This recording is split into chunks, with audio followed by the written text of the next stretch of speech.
Hi guys, welcome along to a very special edition of When the Cockerel Crows. This is part 2. Please go along and watch part 1 if you haven't done so already. Give us a like on Facebook, YouTube. Please subscribe. We're also on X and Twitch and all that kind of thing. So please get involved, like, comment and all that kind of stuff. And when we go live, get involved with our live shows. It's your opportunity as Tottenham fans to get involved with our shows. So this is part 2 of a man who walked into White Hart Lane in 2008. The club was struggling at the wrong end of the table, and what followed was nothing short of electric. With fearless attacking football, belief and a bit of that famous Harry magic, Spurs went from survival mode to the bright lights of the UEFA Champions League. He built a team that played with swagger, with Bale flying down the wing, Modric pulling the strings and Van der Vaart dazzling. What a player he was. Ledley King commanded at the back. He brought pride back, he brought excitement back, and he gave Spurs fans a night we will never, ever forget. 4th place, Champions League football on that unforgettable night in the San Siro on that famous Champions League run, lighting up White Hart Lane on the biggest stage of all. He didn't just manage Spurs, he made us believe that we belonged with Europe's elite. So this is part 2 of a special live interview I did in front of a live audience with the one, the only, Mr. Harry Redknapp.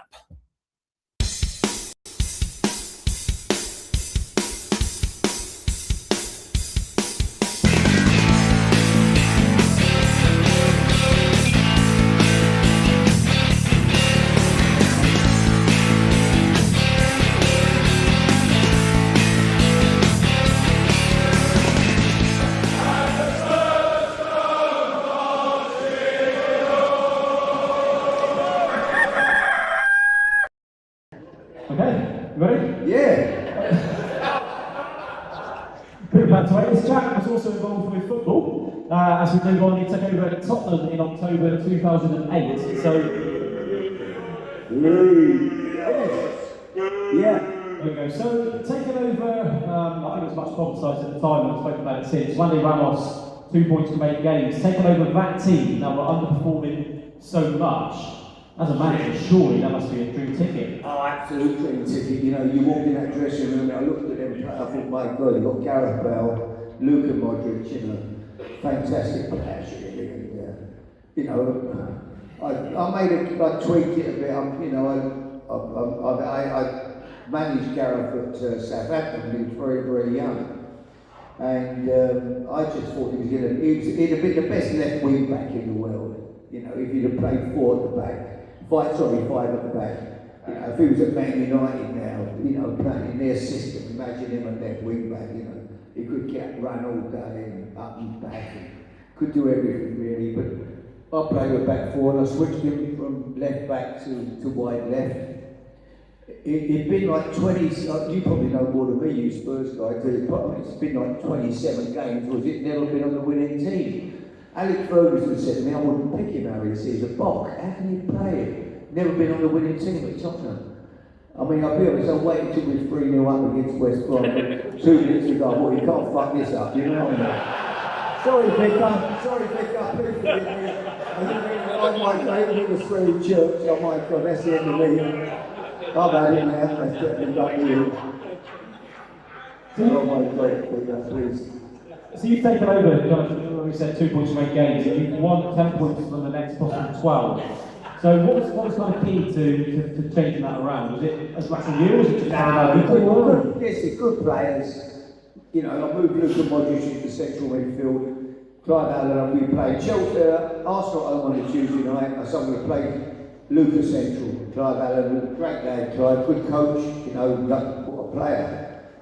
Clive said now he can't play central, he get murdered, he's not strong enough, he can only play out of that left wing. Coming in a little pocket off the wing, he can't play central.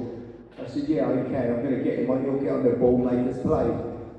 I moved him in there, we beat Arsenal that night, 1-0, Danny Rose scored, Weldy.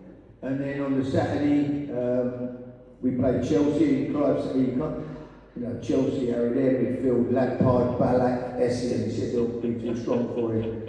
I played him on the Saturday and we got another result, so he never played anywhere since, did he? What a player. Luka Modric was just fantastic footballer. Great guy, great player. You know, I was lucky I had good players. Rafa Van der Vaart was an amazing player, you know. So, yeah, just get the best out of them, make them feel good. And, you know, you have ups and downs, days, you know, I had him, we took William Gallas. I mean, what a lad, he played the World Cup with him, see the World Cup with Arsenal, what a player he was at Arsenal. And I took him on a free transfer, and he did great for me at Tottenham, but then he comes in, he had an injury, so I called him in the office on the Monday, he booked their reserve game at the training ground.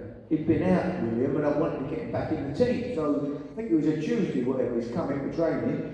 I said, William, we've got a reserve game at 1 o'clock, I said, so we're going to give you, when you're playing the reserve, get you ready for Saturday. I can't play today. I said, why? He said, I have to pick my children up from school. I said, oh really? I said, does your wife got a car? Yeah, she has a car. Why can't she pick them up from school? She's going out with her friends, they go out. I said, William, when you come in the morning, don't mean you come in at 9 o'clock and you go home at 1 o'clock, 2 o'clock.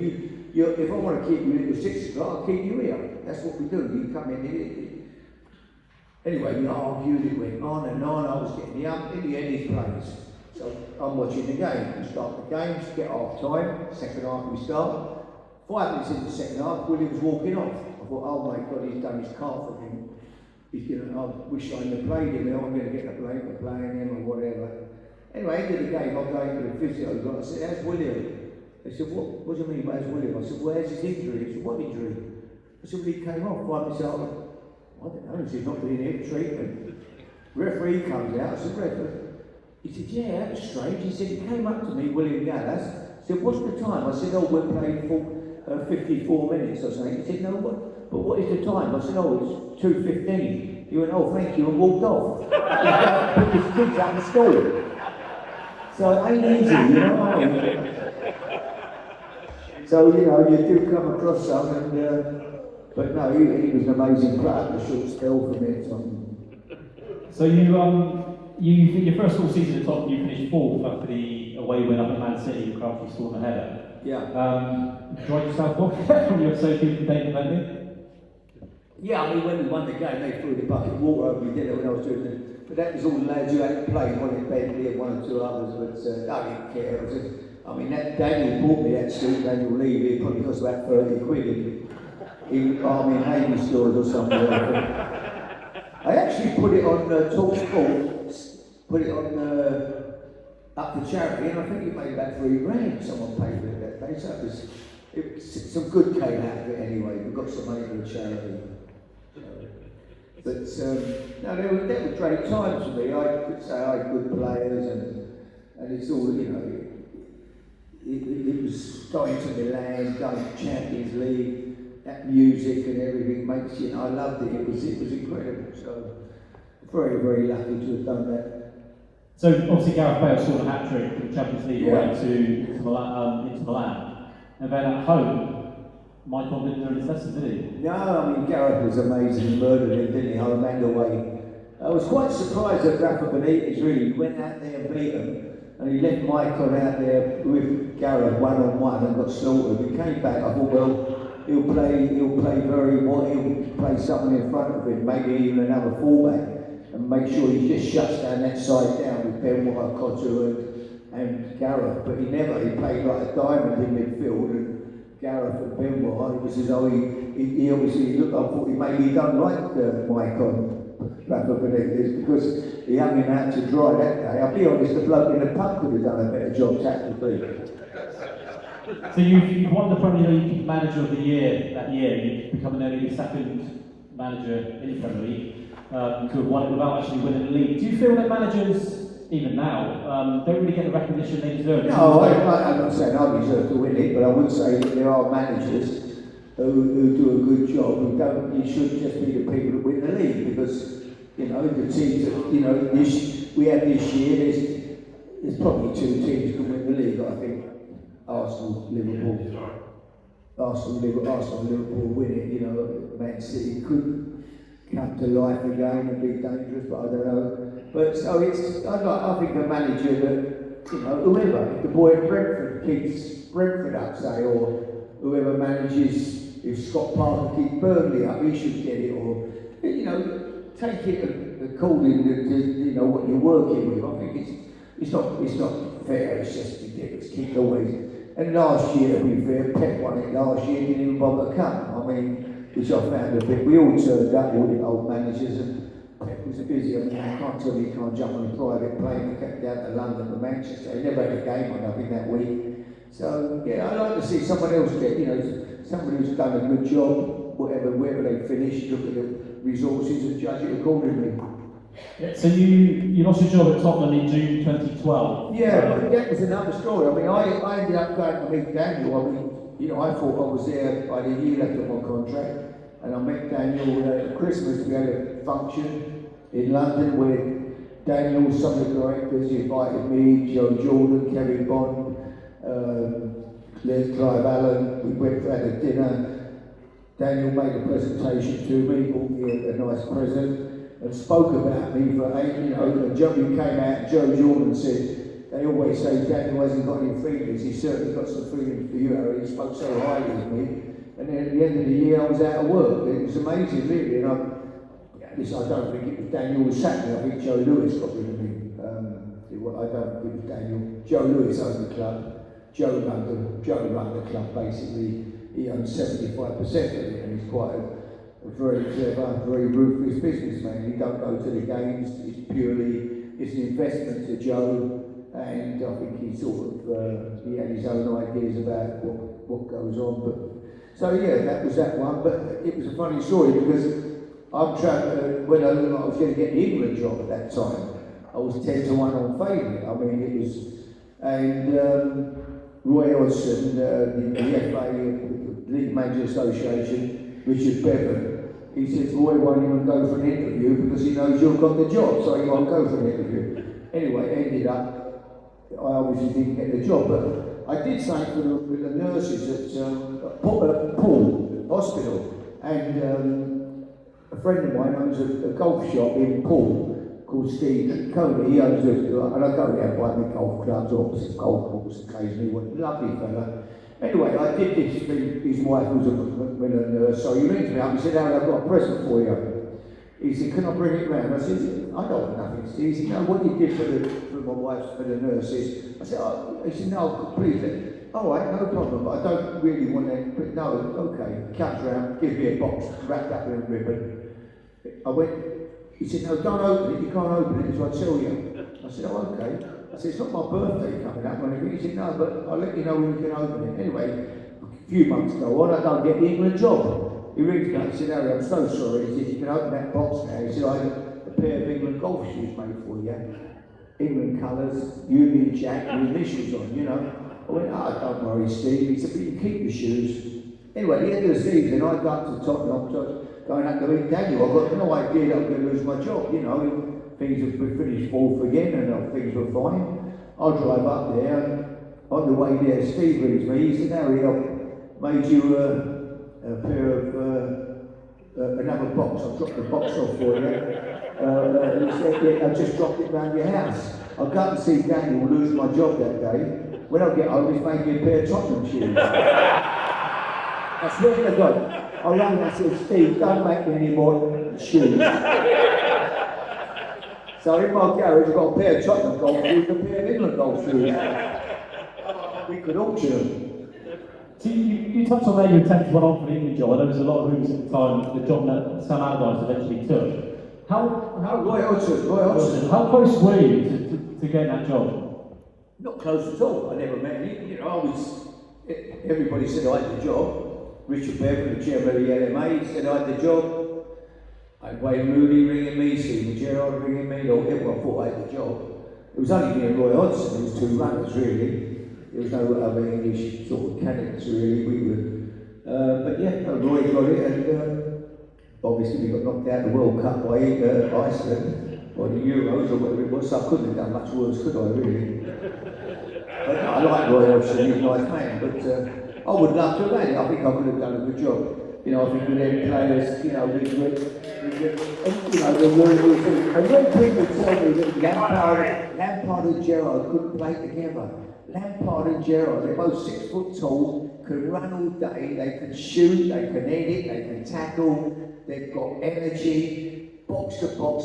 How can You only had to sit Paul Scholes in between them and getting it off the back foot, making you play, and let them two go back, make forward runs, go and join, take turns, one runs, one score.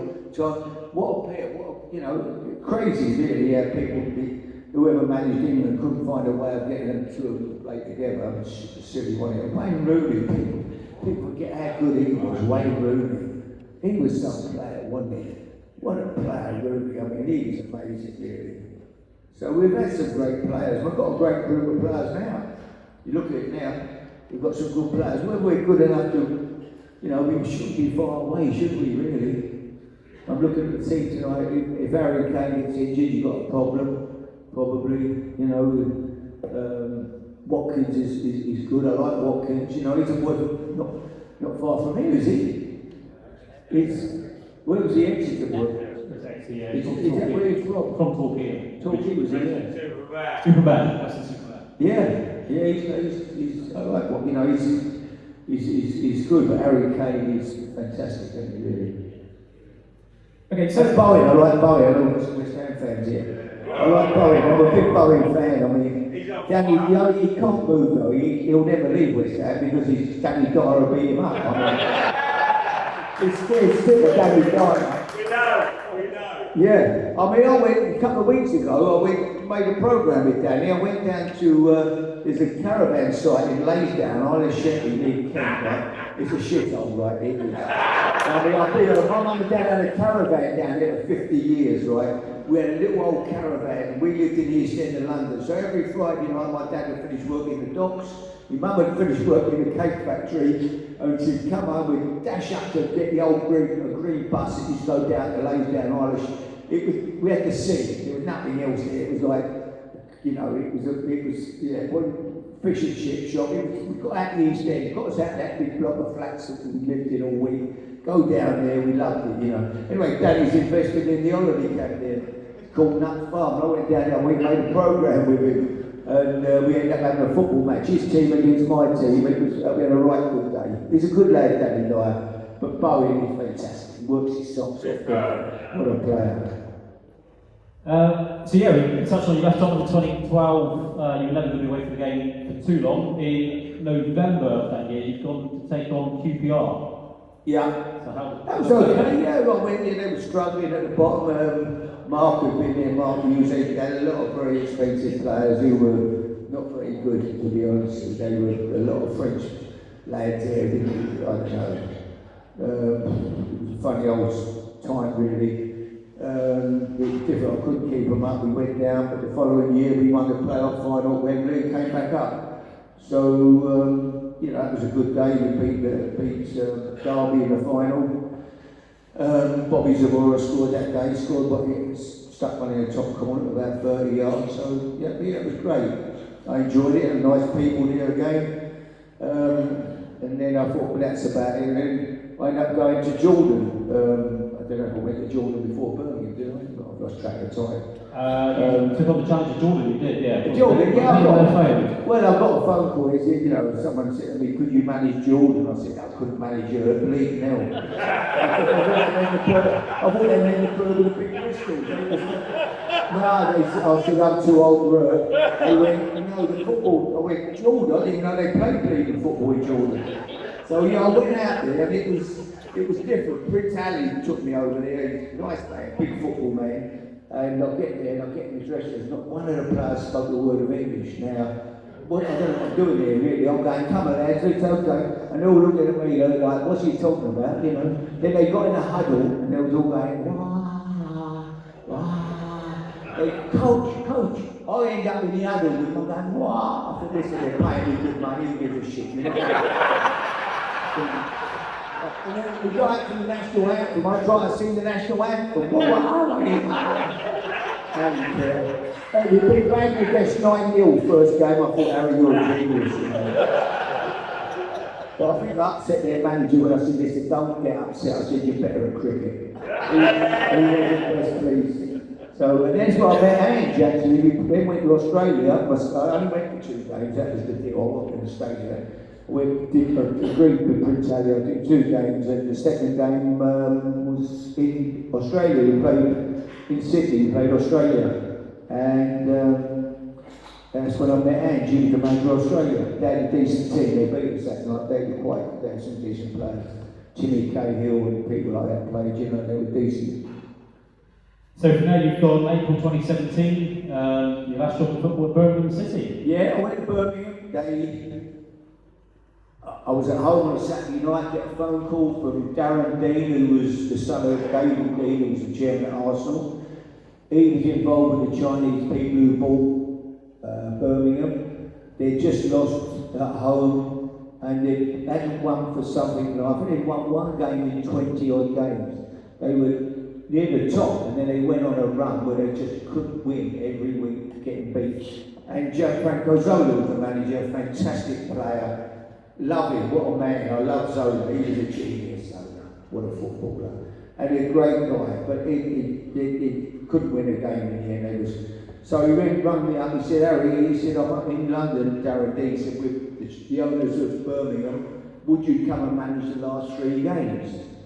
I said, no, Darren, I've had it, I'm not interested really now, you know, I've had enough.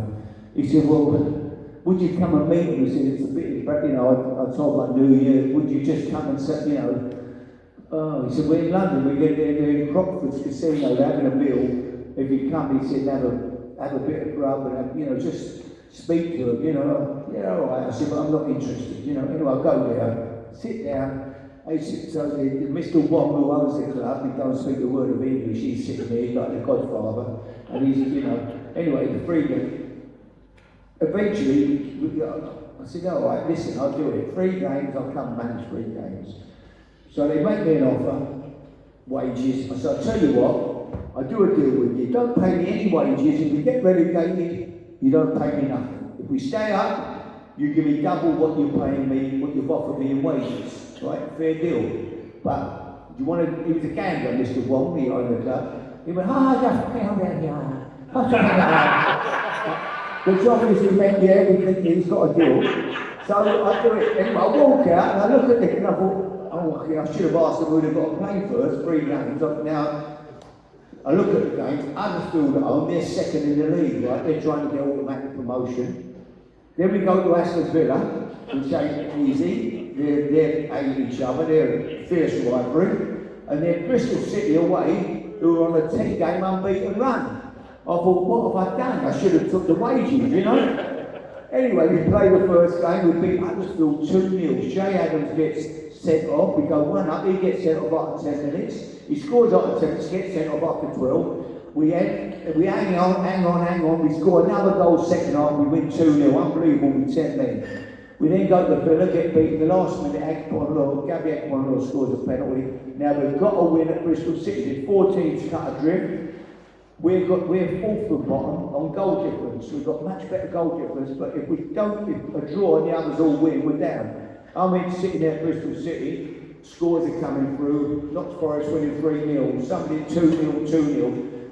A draw is no good, we're relegated. Anyway, we end up scoring. Shay Adams scored again. We hung on the dribble life, they hit the crossbar, we win the game. At the end of the game, I'm on the pitch, waving, the crowd are going mad, the Birmingham fans singing Keep Right On, and it's lovely. Suddenly, Dom rings me, Mr. Wong's right-hand man, right, Dom. Oh, Harry, you're a fantastic manager. You'll keep us up. You've done amazing. You'll come to London, we have a big party tonight in Crockford's. Big dinner, we have nice wine. No, I said, Dom, I can't come. I said, I haven't seen my wife 2 weeks, I'm going home tonight. I've been away, I have to go home, I'm sorry. But Mr. Wong wants to pay you double bonus. I went, actually, I'm coming that way. I said, yeah, I could come that way, actually, yes. So, anyway, I get to London, I'm down there. How do you have a drink? I went, no, I can't drink, I'm driving, I've got my car, I'm driving, I can't drink. Don't worry, you have to drink the wine about £3 a bottle it is, right? And anyway, he's giving me double the bonus, and so we get you home, you drink, we get your car home. Anyway, I end up having a good drink. Next thing we've got a Chinese, he's driving his car home, drops me at my house, I'm in the mid, and next thing I see is 1 o'clock in the morning, he's walking, I don't know where he's going, he's probably he's still trying to find his way home probably. But anyway, we had double bonus. Absolutely brilliant. That's the way to finish there. I think we're going to take some questions from you guys. So if Nikki's about with the extra microphone, yeah, she's on the go. Nikki is here.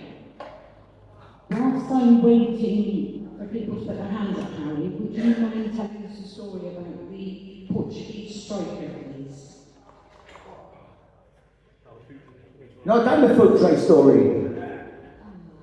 I did that earlier. He was wearing a number 10 shirt. Yeah, I'm waiting for hands to go up. I've got a hand.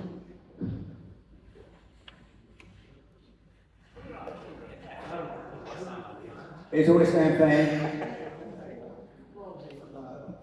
Good evening, Mr. Redknapp. Good evening. Just a quick one. We hear a lot about managers getting sacked and they getting loads of money for doing a bad job. What does that feel like for a manager? You get sacked, you've then got too many quid. Does it balance it up a lot? Does it make you feel better? Do you know what I mean? And It ain't made them feel fucking worse, I promise you.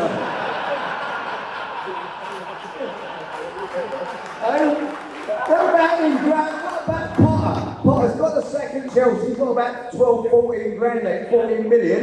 Gets the old old West Ham, another 12. He probably never thought he'd see that money in his lifetime. He's in Barbados at the moment, probably sitting there having a gin and tonic, thinking that wasn't too bad. He ain't probably going to get another job now. No, it ain't good. Your pride is the most. You do not want to get the sack. That doesn't. Your pride wants you to be a success. You don't. People don't really. I have a laugh now. Think, oh, Harry, Johnny is. I must have been that far away from a breakdown when I look back on it. You know, when I was at West Ham, it was like my first year or two when we were struggling near the bottom, and I want to do so well for the club, and you know, and I'm laying on that settee at night in London on my own in a flat. My wife's still at home, and I'm, you know, remember laying looking at the ceiling, just couldn't eat, you know, I was that far, without a doubt. You know, you pull up alongside someone with lights and you don't want to see them, you don't want them to see you because you know, you're letting their team down and they're looking at you like, it's just horrible. I can't explain how low I used to get. I said to my wife, don't ever make arrangements like that Saturday night because if we get beat, I can't talk to anybody. I go home and want to go to bed. And it's horrendous, it's pathetic, but that's how it used to get me. But everybody's different. I remember one day, Ron Atkinson, I'm managing West Ham, we're playing at home on a Sunday. Big Ron, the day before, managed Sheffield Wednesday, I'll never forget the game, when they were 2 goals up at Old Trafford, or winning, and they were playing injury goal up at Old Trafford at injury time, when Steve Bruce scored, and they came and Brian Kidd jumped on the pitch, and Big Ron's team, they got beat. I think they got 3 goals in the last 10 minutes and they lost. He's coming in next day to do television, and I went, cool, blimey, Ron. I said, you all right, mate? I said, I bet you had a bad night last night. And, you know, you're winning at Old Trafford. He went, yeah, we had a great night. He said, we had the old karaoke on, got a Chinese takeaway, grabbed Gordon Stratton, we had the right theme song. I thought, I'll go home, I want to go to bed. I can't even look at anyone. So everybody's different, aren't they? But I mean, I used to slaughter me. So, but listen, in the cold light of day, as time goes on, that £20 million that Potter's just copped ain't gonna be, you know, he ain't gonna lose a lot of sleep over it in 2 years' time, is he? But it ain't nice. I couldn't. But it does soften the blow. Yeah. I think England would have won the World Cup if you would have been the manager. Oh, I don't know about that, but we'd have tried. We'd have had a go, that's for sure. We'd have had a go, you know. With the players that we have, yeah, we had I great would players. have took them that next step. Yeah, I'd like to think I would have done. I think I would have got the best out of them, you know, the Gerrards and all them people, Rooney's, they're fantastic players we had. So I would have loved to have had the opportunity, but probably I did probably, you know, I think you've got to be a FA, you've got to be a certain type, haven't you? Yeah. Good evening, Harry. Good evening. Got to ask this question. If Tom Cleverley was to beat him up a goal tomorrow, would you take over our home park?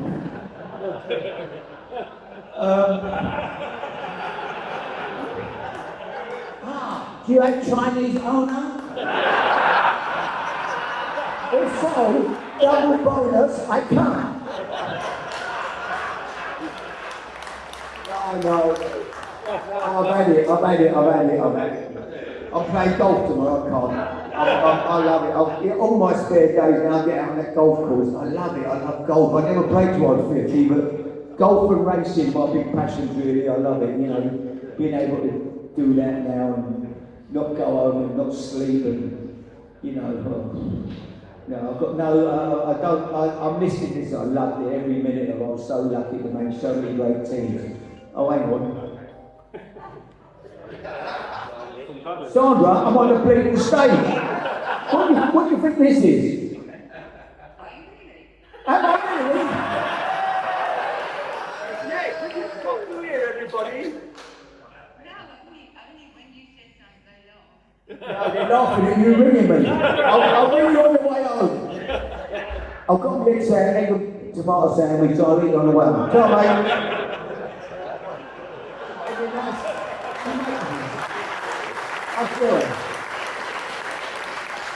She made me nice egg and starter sandwiches and some crisps, so I had that on the way home. Keep you going. But no, it's, Sandra's never been to football, she's not into football. It's amazing, actually, we married two sisters, me and Frank Lampard Senior. We married two sisters, they'd never been to football, no interest, and we met them independently, and they never had no interest at all. They certainly weren't wags or whatever they call them there, that's for sure.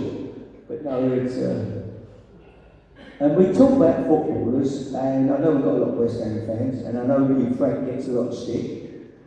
Of all the players, I don't care, I'll tell you now, I've had hundreds of kids who have been good players, and I've never in my life seen anybody who trained and worked and wanted to be a footballer as much as Frank. It was ridiculous. Tony Carr, the youth team coach, who was a great youth coach at West Ham, he said, Harry, how's he he can't get around the pitch, he can't run. Every day, I'd look out my office at 4 o'clock in the afternoon, winter, raining, he'd be on his own, bag of balls, shooting, left foot, right foot, running, putting his spikes on. Every day, lapping, running, wanted to be a footballer so bad. Loaded him out of Swansea, went up to Swansea, 4th division. I watched him play out there, just wanted to be a player. And if you look at his career, I've got stick. Oh, what am I picking? You might have seen the video. What am I picking him? Why is he in the squad? Or why is he? He goes and he ends up, plays 107 times or whatever for England, I think 100. Leading goals, all-time leading goal scorer for Chelsea. And he's a midfield player, not a centre forward, he's a midfield player. But it shows you what you can do. I see kids with talent, they come in, they want the big car, they want the watch, they want the big wages. They don't graft, they think I've made it, I'll get a 5-year contract, half of them end up down the pan. He just wanted it so bad, he wanted to be a footballer, incredible really. And that's why whoever came in at the club loved him, then Mourinho, every chip, you know. But that, you can do that, you know, if you've got kids, I've got a grandson at home, he's got all the ability in the world, and I'll do it tomorrow. When you get up in the morning, go and run, go and get fit and all the other kids. Yeah, I'll do it tomorrow, Pop. You don't do it. It's hard, you ain't got it in you, but you know, you can achieve whatever you want to achieve if you work or want to do it bad enough. And he did that. It was amazing. Do you think that energy will see him succeed as a manager? Huh? Do you think that energy will see him succeed as a manager? Sorry. He says, do you think that energy that he's got will see him succeed as a manager? I hope so. I mean, he's such a wealthy boy. He's a very wealthy, he don't have to work, but he loves it, he's into it, he wants to do it. But what you need a club where you've got a chance. You need a bit of club as a manager where you've got the chance to succeed. Coventry is turning him in. If he goes up with Coventry, what does he do? Does he start Coventry? Because if he went up, they'd go down next year. I look at their team, they're decent, they wouldn't last 10 minutes in the Premier League. They're not going to spend money. You know, it's so difficult. What do? You look at the teams that come up this year. Scott Parker comes up with Burnley. If he 10 games in, 12 games, if he's bottom of the league, he'd be under pressure. And he's done great to bring Burnley up. It's so difficult now to, you know, as a young manager. But Frank is he's so into it and so wants to do well. It's just his pride, like the gentleman said earlier. You know, all the money in the world, it's not why he does it. He does it. He don't have to work. He can play golf every day, but he wants to be a successful manager. He tries as hard at that as he does a player, and so he's got a chance. Good evening, Harry. Good evening. Good. How you doing? Thank you. Before I ask my question, can I just say what a privilege and honour it is to be here with you tonight. Thank you. And also thank you for taking the time to come to Cornwall, a place of the country where we perhaps feel slightly left behind, a bit and forgotten about. So thank you for taking the time to I'll tell you what, you live in the best place of it. This is the best part of England. I swear, I said to my wife, when I went out last week, I said, it was so lovely down there. We came last year for the first time. We've been 57 years married. We'd never been to Cornwall. We came last year, we went to Padstow. No good here. We enjoyed it. We went out to season. It was end of September. It was, but loved it. And like I said, we're gonna drive down again this year and stay somewhere like here and in St Ives and come and have a couple of 10 days in Cornwall. I mean, you're so lucky to live there. I'll be honest. You walk around London now. You're frightened and you're watching it, your phone. It's scary now. I bet it's a different world down here. Yeah, it's got its limitations with travelling, sport, yeah, sure. But it's a lovely place. But thanks for coming anyway. My question is, I've been involved and worked in local level sports all my career, and I work with juniors aged between 4 and 12. And at that young age, you can see a clear distinction between certain of those players. Some of them are naturally more athletic, some of them are more naturally intelligent, some of them are more coordinated. So even at that young age, you can see a difference. But that doesn't mean to say that those who aren't showing those characteristics don't go on to also be successful. Absolutely. So my question is, when you were as a manager, did you have any players where you saw maybe once or twice only and thought, this kid's special, he's got something, he's got the ingredients to be successful, and did they go on to do that? And conversely, did you see players who maybe you and your team overlooked, maybe disregarded, and thought that's going to be difficult for them to succeed, but actually they did do that? Yeah, I mean, you see a kid like Joe Cole come along, at 11 years of age. Joe turned up at our training ground one day, I'll never forget it. It was a muddy, ankle-deep afternoon, the rain was coming down, and we were playing Norwich under 13s, and Joe was 11, and we walked out onto the training pitch. I'm with Peter Braybrook, who was a West Ham legend, and played with England, Alan Seeley, who scored 2 goals in the Winners' Cup final for West Ham, Frank Lampard. We were all there, Ronnie Boyce, and suddenly we looked at him, we went, oh my God, who is this kid? I've never seen anything like it. It was ridiculous, the things he was doing.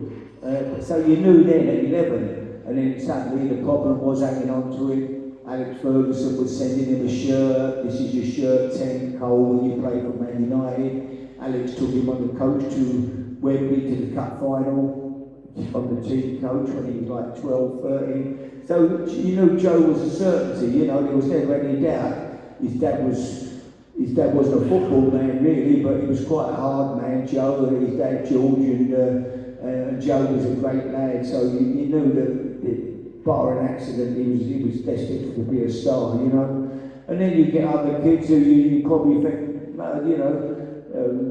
who like Frank really, who made himself into a great player. You do have kids, you look at them sometimes and you think, but it's that lack of dedication I was talking about. They come in and they want the money, they want the bit, and they don't want to work. They're late for training every day, and they can't get out of bed. But yet so there are loads of them over the years. I've had so many England schoolboys who are superstar schoolboy footballers, who everybody in England want to sign at 15, who by the time they're 19, they've fallen by the wayside. But it's an attitude one, isn't it? And you can make what you want to, if you're willing to work and train and dedicate yourself to it, you can improve so much, as Frank showed, and you can become anything you want to do if you want to work at it. And it's no good having the talent if you're not going to you're not going to apply yourself correctly. You're going to fall by the wayside, you know. But keep up the good work with the kids anyway. It's fantastic. I still love going over the park, watching the kids play football, and I'll go and watch Bournemouth under 10s, under 9s on Saturday mornings. I love it, seeing the talent there, just watching kids, watching play football, you know.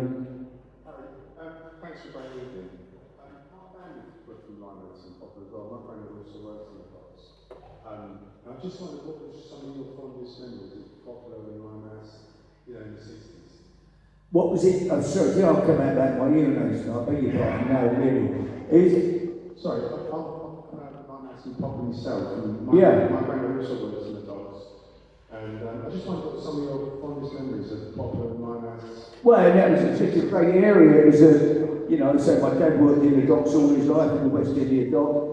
And all Sandra's family, all my family were doctors, every one of them. All my uncles, my granddad, Sandra's family, her dad, her granddad, all her uncles, all dockers, everyone worked in the docks, you know. And that's what I would have done, leaving school. You know, I was going to go and work if I had a bit of football, I'd have ended up in the docks with my dad. You had to put your name down in them days when you was, and you paid so much in every week, I don't know, a penny a week or something back in the day.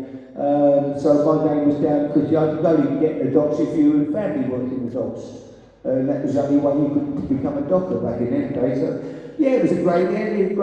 Produced lots of footballers, you know, boxers, all sorts really. It was a great. It was a rough area, a tough area, but it was also a lovely, you know, good people, and that was the most important thing really. I love my time here. I'll go back there now. It's a very different world for sure. Evening, Harry. If you had to pick a all-time 11 that you managed, from goalkeeper to striker. What, off the top of my head now? My God. Yeah, roll with it. Difficult way. You pick, throw some out there. Well, I'll probably pick the difficult. Ludo McCloskey was a great keeper. David James. I'll probably go with David James. David James was a fantastic goalkeeper. You know. Who? Yeah, Ludo was great. Ludo McCloskey was a good keeper, yeah. But I don't know, I'll probably go with David James. Oh my God, that's so difficult, you know. Centre half, I played Stuart Pearson left back. I played three at the back, Rio Ferdinand, Sol Campbell, and Ledley King. Imagine them three together. Rio Ferdinand, Sol Campbell, Ledley King. Oh my God. Right back, Glenn Johnson, maybe. Glenn Johnson was a fantastic player. Chelsea, Portsmouth, West Ham. Midfield, Frank Lampard. I don't know, Paulo Di Canio, Gareth Bale, Luka Modric. I've had so many fantastic players. It's silly, you know. Difficult to pick off the top of your head, isn't it, really?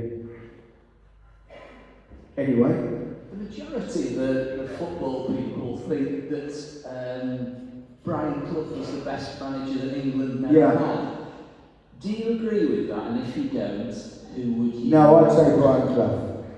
Brian Clough, for sure. Amazing. Have you got any stories? Oh, yeah, I mean, Clough was tough. Yeah, I mean, he was a one-off, wasn't he? I mean, he was amazing. He rang me one day, I was a young man at Portsmouth, and he rang up, and I had a boy called Sean Till, who I'd signed from Weymouth for £50,000.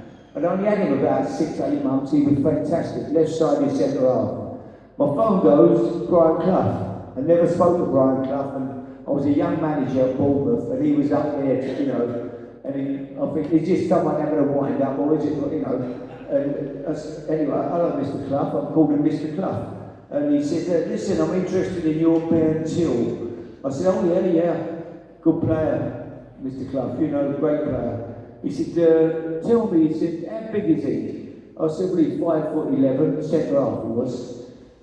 He said, not very, I said, no, but he's great in the air, got great spring, you know. He said, is he quick? I said, he's lightning quick. What is he, right or left foot? I said, he's left footed.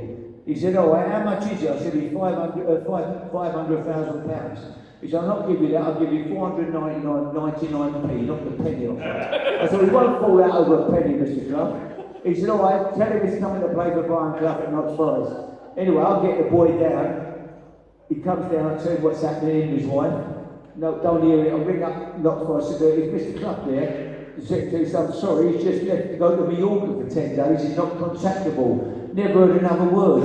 I mean, that was Clough, wasn't it? He was a one-off, you know, just one-off. Unbelievable, really. But he was amazing. I mean, he could, you know, what he did, he won two European Cups with Notts Forest, a provincial club. 2 European Cups. It's just unbelievable. Frank Clark, the left back, had been freed by Newcastle, so he thought he was finished. He'd been at Newcastle for about 20 years, Frank. Got a free transfer, ended up winning 2 Champions League, 2 European Cups with Notts Forest. People like Larry Lloyd, you know, other people didn't see it, he made them into players. He was fantastic, Cluffy.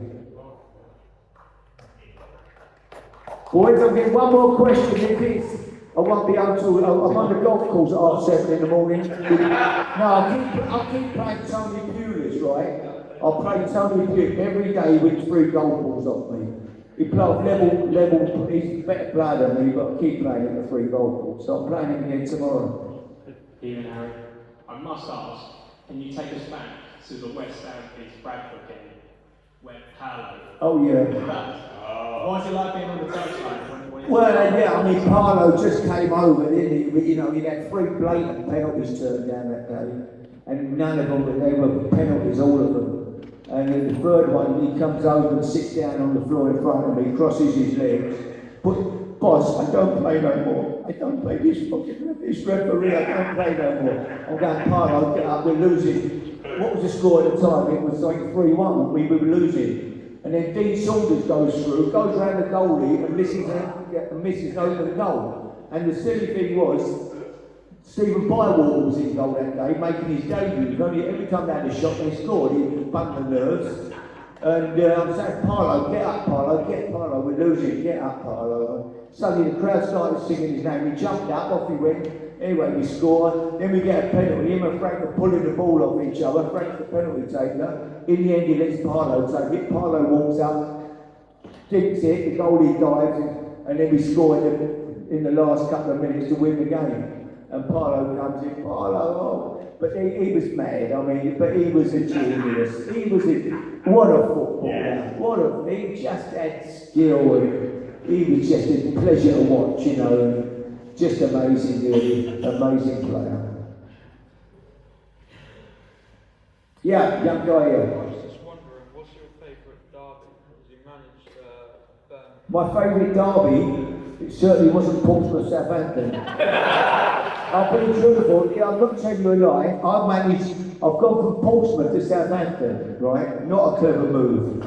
I just say that I had a great time at Portsmouth. I got managed a month on the Saturday. I have a round with Milan, I leave.